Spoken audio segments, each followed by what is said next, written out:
Olá pessoal, tudo bem? Obrigado por ter vindo à aula e hoje eu vou falar um pouco sobre a história da arte, da história da fotografia no Brasil. Eu não vou mostrar assim, não vou entrar em detalhes aqui porque senão toma muito tempo. Eu vou mostrar alguns links aqui e depois eu coloco na descrição do vídeo também esses links. Nessa página aqui tem uma pequena pesquisa desse professor aqui, que é o Tadeu Chiarelli, e eu não conheço ele ao vivo assim, mas é uma matéria bastante boa assim, que isso está escrito aqui no final, que é aqui. Essas ideias aqui expostas foram utilizadas na produção de um projeto de curso de pós-graduação, uma das exigências do exame para obtenção do título de livre docência junto ao Departamento de Artes Plásticas em dezembro de 2005. Né? Essa matéria aí foi escrita em 2005 e dá uma ideia dessa discussão da arte aqui no Brasil, assim, uma leve ideia, né? Porque isso é um projeto, né? Nessa outra página aqui já tem uma descrição um pouco da história da fotografia aqui no Brasil, que como começou, né? Conta um pouquinho aqui, né? E aqui fala também que eu concordo plenamente que o Brasil é considerado um dos pioneiros da fotografia por causa do Hercule Florenzi aqui, que descobriu a fotografia aqui no Brasil muito antes que os outros lá, né? Ou bem próximo da mesma época que eles. E ele colocou esse nome fotografia muito antes que os outros, né? E aqui também, aqui é só ler, aqui embaixo tem uma lista de fotógrafos, mas ainda falta bastante fotógrafo importante aqui no Brasil, que muitos não eram conhecidos ou então não apareciam tanto porque eram fotoamadores, né?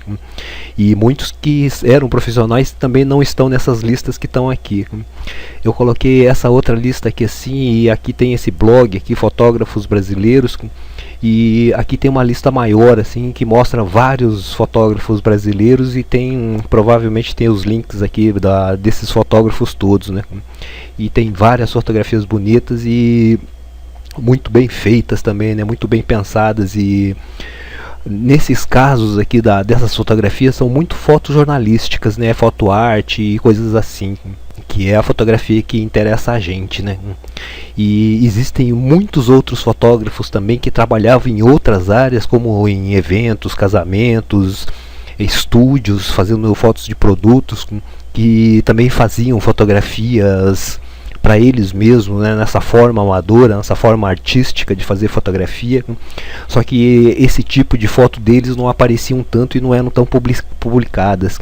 Então esses estão esquecidos, infelizmente, né? E tem vários fotógrafos que eram muito bons e que o trabalho deles não ficou guardado, assim, porque era muito mais difícil de preservar esse material fotográfico em preto e branco.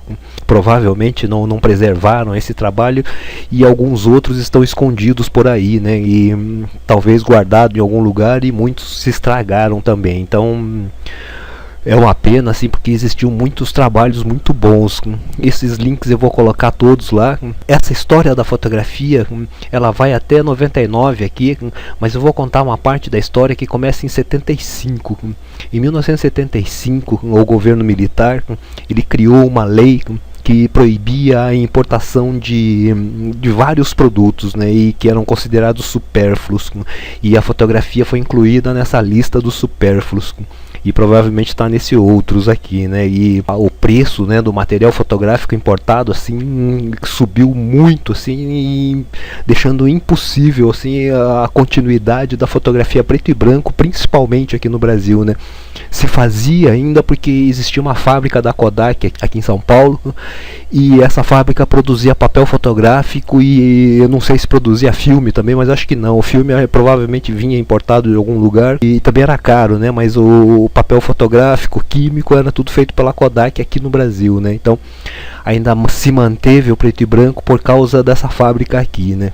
Mas em 1975 parou a importação de todo o material fotográfico, principalmente no nosso caso aqui, e assim foi indo até 1991, que foi o ano que o Collor tirou essa lei, né? E ele abriu a importação de novo.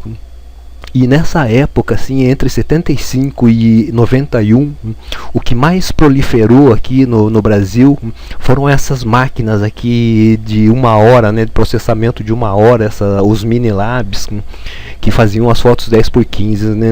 Eu não consegui achar nenhuma máquina muito antiga aqui, porque provavelmente ninguém tenha nem foto mais, né? Ou seja, muito difícil de achar. E aqui só tem essas máquinas mais modernas, mas esse tipo de máquina começou a aparecer a partir dos anos 80, com a entrada dessas câmeras aqui com autofocos, com automatismo e com o tipo de filme DX, que esse filme DX, que antes de ser da Nikon usar o DX, esse tipo de filme ele vinha com uma marca na lateral dele que indicava assim o tipo de filme, quantos ISO, a quantidade de chapas e a data da produção, né?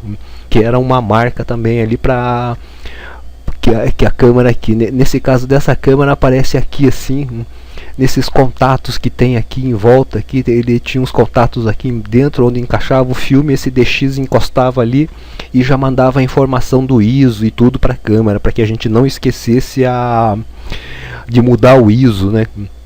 E a partir desses eletrônicos, assim, desses autofocos, automatismos, a gente começou a perder esse conhecimento fotográfico que existia antes dos anos 80, que a partir de 75, quando parou a importação, até os anos 80 e pouco aqui, muitos dos fotógrafos que sabiam muito de fotografia, eles foram ou abandonando a fotografia, ou eles foram falecendo, porque acaba acontecendo com todo mundo, né? E eles não deixaram nada escrito e não fizeram assim, não existia essa facilidade que existe hoje de fazer blog, de fazer canal e tudo, né? Então nada do que eles sabiam ficou escrito, e tudo que eles produziram também assim não foi tão fácil de preservar, e muito desse material está destruído. Então, a partir desse 75 até o 91, até os nossos dias, na verdade, foi começando a entrar esse tipo de câmera automática e com autofocos e com todos os tipos de automatismos dentro, né?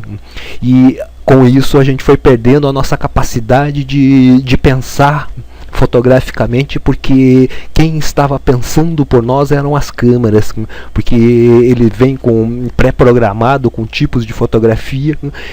A partir disso, assim, a fotografia amadora começou a morrer, porque a fotografia preto e branco começou a ficar mais difícil. E a fotografia profissional, que é a fotografia de eventos, casamentos, principalmente, ela começou a crescer, porque quem usava mais esse tipo de mini-lab, essas coisas assim, eram os fotógrafos de casamento, porque tinha começado a ficar muito popular, e começou a aparecer bastante desses fotógrafos de casamento e eventos, e como tinha essa facilidade de fazer as ampliações ali com o 10x15 que veio para substituir o preto e branco, e era muito mais fácil de fazer, né? E com o tempo foi virando de 1 hora e foi ficando muito mais rápido, né? E muito mais barato também. E com o aparecimento dessas câmeras a gente foi perdendo o nosso conhecimento mesmo, né? E o conhecimento que existia para trás desse tempo foi desaparecendo, e o que veio para frente foi mais a nossa confiabilidade na capacidade da câmera, né? Da produção dela. Nisso veio também os flashes eletrônicos e cada vez mais TTL, e dentro dessas câmeras aqui também começou a aparecer foco 3D, fotometragem 3D, e a partir desse tempo em diante as câmeras só foram melhorando, assim, essa capacidade dela fazer uma fotografia bem fotometrada em foco sozinha, né? Mas ela continuava precisando de uma pessoa atrás dela que soubesse enquadrar, porque ela mesma não consegue enxergar, né? E quem está atrás é que precisa enquadrar direito. E perdendo esse tipo de conhecimento da fotografia, foi perdendo a qualidade da imagem fotográfica e a qualidade da composição fotográfica, foi se perdendo a ideia da ideia mesmo da composição, da arte fotográfica. E eu vim para tentar resgatar essa parte aqui que a gente já esqueceu, né? Porque como parou em 85 e agora até 2013, né? A gente vê um crescimento grande assim nessa área da fotografia de eventos e coisas assim, e moda também, né? Tem um monte de coisa assim que cresce, mas sempre na fotografia profissional e comercial, né? E muito pouco da fotografia amadora, são esses os fotoclubes e o pessoal que sei lá, que ama isso, né, que faz assim por amor mesmo. Mesmo aqui dentro do Wikipedia, aqui a gente vê que cada um tem uma opinião, né, que o amadorismo é o nome dado ao desempenho de uma atividade profissional por pessoas sem conhecimento avançado do assunto e utilizando equipamentos e técnicas não profissionais, né? Então eu não concordo com isso, né? E eu prefiro essas do dicionário que é o significado amador, né, que é o amante, o namorado, o apreciador, né, o amante de quadros, que pratica qualquer arte ou esporte sem ser um profissional, né? E o que diz aqui é verdade, porque as Olimpíadas são os atletas amadores que competem, né? Os profissionais que trabalham com isso, né? Todos recebem patrocínio, a grande maioria, né? Tem alguns que não recebem nada, né? E principalmente aqui também é bem difícil para uma vida de um atleta, de um bailarino, de um ator, músico, essas coisas assim ligadas a artes. É um pouco mais difícil de se sobreviver, né? Nossa ideia aqui, né? A minha ideia aqui é que a gente mude um pouco isso, assim, e que a gente comece a voltar a ter esse conhecimento fotográfico para que a gente consiga, assim, fazer esses enquadramentos muito melhores e controlar as cores muito melhor, né? E a gente vai dar um passo assim mais para frente agora, né? E a gente vai, sei lá, tentar fincar de novo essa ideia do fotógrafo amador ser um artista da fotografia. Então é isso aí, pessoal, muito obrigado por ter assistido essa aula até aqui, e não esqueça de clicar no gostei, comentar, favoritar, compartilhar. Muito obrigado e até a próxima aula.